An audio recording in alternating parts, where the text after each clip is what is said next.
ছাত্র জনতার গণ অভ্যুত্থানে প্রধানমন্ত্রী পদ থেকে পদত্যাগ করে ভারতে পালিয়ে যান শেখ হাসিনা। এরপর সব এমপি মন্ত্রী ও দলীয় নেতাকর্মীরাও আড়ালে চলে যান। গা ঢাকা দেন সরকারের সঙ্গে সংশ্লিষ্ট সব ব্যক্তি। এদের মধ্যে রয়েছেন শোবিজ অঙ্গনের একাধিক তারকা। এখনো খোঁজ মেলেনি জনপ্রিয় তারকা ও সাবেক সংসদ সদস্য ফেরদৌসের। সর্বশেষ জাতীয় নির্বাচনে আওয়ামী লীগের হয়ে নির্বাচন করে ঢাকা 10 আসনে সংসদ সদস্য নির্বাচিত হয়েছিলেন তিনি। গুঞ্জন আছে এই মুহূর্তে ভারতে আছেন ফেরদৌস। অনেকের ধারণা দেশেই আছেন তিনি। ফেরদৌসের মতো আত্মগোপনে আছেন চিত্রনায়ক রিয়াজও। রাজনৈতিক সম্পৃক্ততার খবর না মিললেও আওয়ামী লীগের বিভিন্ন অনুষ্ঠানের সামনের সারিতেই দেখা যেত এই অভিনেতাকে। সরকার পতনের পর খোঁজ পাওয়া যাচ্ছে না আরো অনেক তারকা শিল্পীর। এমনকি সামাজিক যোগাযোগ মাধ্যমেও নেই বেশিরভাগ শিল্পীর কার্যক্রম।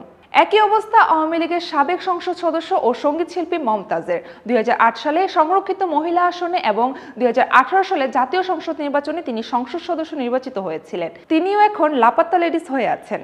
রাজনীতির সঙ্গে কোনো সম্পৃক্ততা না থাকলেও আন্দোলনের সময় শিক্ষার্থীদের সমর্থনে কথা না বলায় রোষানলে পড়েছেন অভিনেতা চঞ্চল চৌধুরী। মায়ের অসুস্থতার কারণে ফেসবুকে সক্রিয় ছিলেন না জানানোর পরেও অভিনেতার দিকে ধেয়ে আসে নেতিবাচক মন্তব্য। যদিও তিনি প্রথমে আন্দোলনের 6 ছাত্রের হত্যার বিরুদ্ধে কথা বলেছিলেন, তবে শেখ হাসিনার পতনের পর চঞ্চলের প্রতিও ক্ষোভ প্রকাশ করতে দেখা গিয়েছে অসংখ্য অনুরাগীকে। রাজনৈতিক পরিচয়ের কারণে হামলার শিকারও হয়েছেন কয়েকজন দেশীয় তারকা। কেউ কেউ দেশ ছেড়ে পালিয়েছেন, কেউ বা কাজ না পাওয়া সহ অনেক সংকটে পড়েছেন।